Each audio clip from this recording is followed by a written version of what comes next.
Hey guys, welcome to Traditional Bow Hunting Wilderness Podcast. This is Jason Samkovic. Today we're going to talk about transition lines, okay?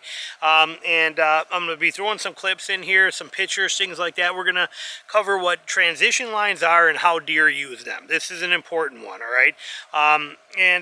Think of them as like the highways of deer travel. Just like in any major city or anywhere you're going to go, there are side streets everywhere, and there are different routes that you can get to any place and different roads for it. But the major highways, the I-75s, the I-80, I-90s, these kind of roads, these are your big veins of, your major arteries of travel through there. And it's no different in deer woods. With deer, though, with these animals, they're usually using these transition lines as that major I-75, I-80, these bigger corridor kind of things. Sorry, turn that off. They are using these bigger corridors like that to travel through, so those transition lines become like those big heavy-duty used roads. It's, again, not to say that deer travel won't be other places. Just like there won't be, if you look at the satellite view here, you can see how choked full and the majority of the traffic is on the highways. But look at all the side streets, they still got cars on them, okay? It's the same concept. It's no different. It's just that transition lines are the major vein, major highways, the major travel corridors in a lot of the deer woods for travel. And even if it's not big bucks that are walking right on them, they know that a lot of other deer use them, and they're hot spots and travel and scent posts, and you start to find a lot of rubs and scrapes and activity along transition lines. So transition lines are a huge aspect thing for us to hunt. What are transition lines? Like I said, I'm showing you some pictures here so you can see them. I'm also going to show you in here, as we're just talking, because this part I can just record over, but you're also going to see some examples here where we'll map them out for you too. The key thing to understand about transition lines is usually they have got three things that deer are looking for. One is that security of travel through some kind of cover, okay? The cover matters. You got to have the cover there for a transition line to be of any real value. One side or the other has to have the cover. The other, and you also want some ease of access, ease of walking. This makes these transitions really easy. At night, when there's full security for them and it's dark and they're not worried, they can run these transition lines out in the open side without any fear of anything and have super easy walking without any issues. Okay, they also get the benefit of during daytime having the thicker side and the cover side to be able to navigate through during daylight hours where there might be more danger and have access to that and, have the security but still be in that same proximity of everything.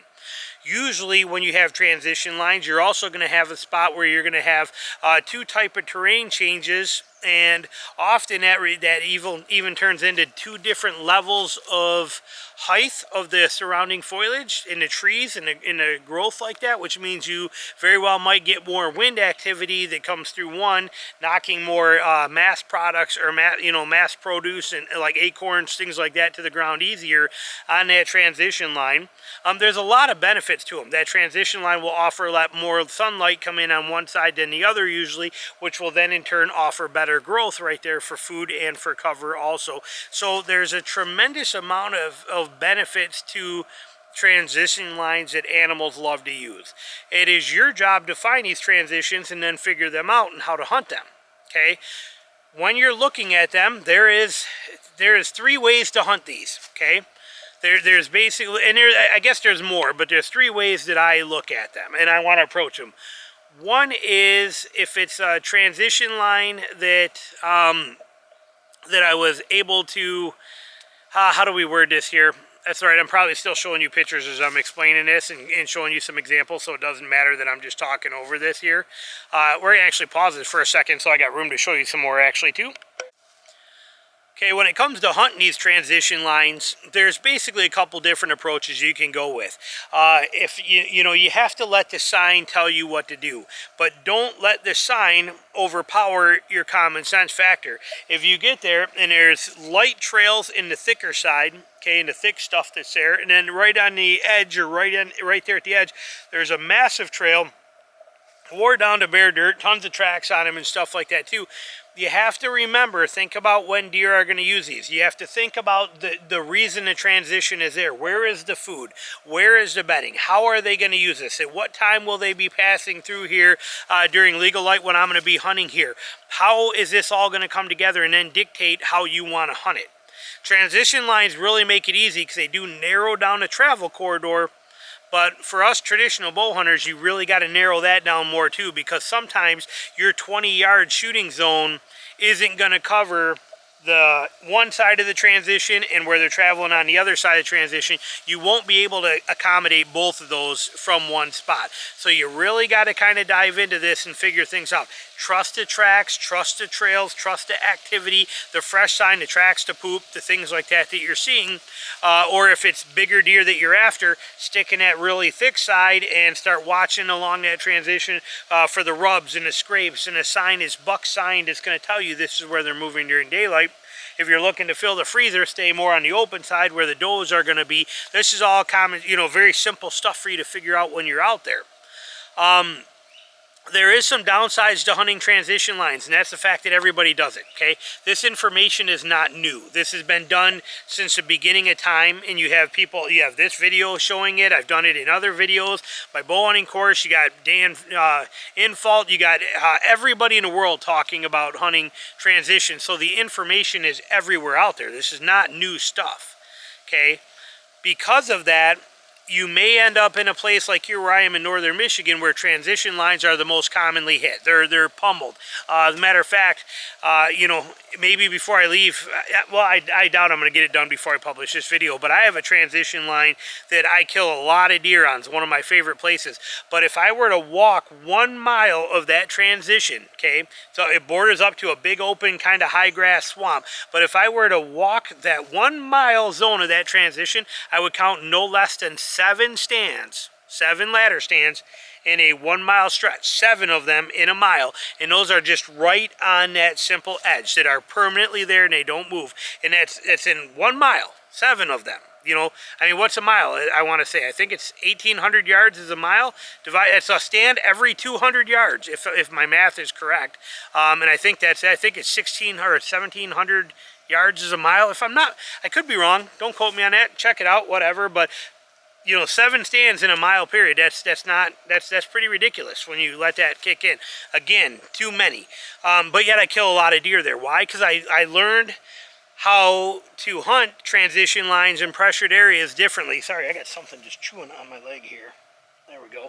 But I learned how to hunt these differently. All right, so I learned that when the pressure is here and all of these people follow these transition lines and they're all hunted on here, I can use that to an advantage for me. Okay, so I'm still hunting the transition line, but I'm hunting it differently because the deer are using it differently. If you have 7 stands in a 1 mile, if a deer wants to travel half a mile down this transition line and he's going to encounter 3 or 4 stand sites on that half-mile journey, he's not going to be there. What will he do? Well, I know. I figured that stuff out. That's how I hunt it a lot of the times. I teach you that stuff. That stuff's in my Patreon stuff, and I've talked about it briefly in my bow hunting whitetails course too, in some spots. But like I said, it's you know, this tactics one. It's you know, I haven't mentioned much except to close friends, because again, it's a tactic that people just, you know, like I said, transition lines are hunted so popular and they're one of my favorite ways to hunt, but they're overrun with people. I don't want to tell people how to do it this way. It is in the Patreon one for you, like I said, I was saying earlier. So it is on there if you want to learn it. There'll be a whole video dedicated to it. But when you're hunting these transitions, make sure you're paying attention to that pressure factor, because transitions are amazing places that will put you into great deer. But if they are heavily pressured and they got a lot of people on them, the deer are going to avoid them, okay? They're going to especially avoid them during daylight. You might still have that travel and his tracks and stuff on there, but they're going to be nighttime only. It is your job to get into those transitions, figure them out and solve that, and also scout those transitions. Figure out who else is hunting there and where and when, and understand if it's worth you being there. If you're catching cross sections that parallel or go perpendicular to that transition line, you got a transition line, I'm probably showing you a picture here right now. transition line going across there, and then you got all these kicker trails going in and out of points for bedding and options and you know, other travel routes, you know, then that particular spot might be fantastic for you. But if it's just a transition line and you got tons of people that could be anywhere, good chances that the deer are going to use it differently. Okay, again, that stuff I'm not telling you here. I tell you that in Patreon, how to deal with that. But here, just avoid that transition line completely if it's loaded with other people, or figure out on your own how to hunt it and how the deer are going to use it with people on it. That's your basically your two options. But transition lines are very real serious power. The smaller the transition, which you see in some of these pictures, again, I'm showing you, they're not big, obvious, jump right out at you transitions. We call them micro transitions, mini transitions. These are much more productive than your bigger transitions because of the fact that less people know about them. Therefore, there's less pressure on them in pressured area, yet to a deer, they use them the exact same way. They offer that same thing. Maybe it's not the I-75 or I-90 or I-80 corridor, but it's still a 4-lane highway moving along through there doing a fantastic job. It's not a little 25-mile-an-hour side street. So they still use them that way. They're just not as heavy. But again, we don't need it to be as heavy or as popular. You're looking for one deer here. You know, so it's not like you have to have that kind of traffic. So those micro transitions, those micro funnels that are in there, they're amazing as well too. Don't rule those out. They can be phenomenal. So, but hopefully this helps gives you an idea what you're looking for and how to hunt these transitions. Why the deer use them, what's there, what's the benefits to them.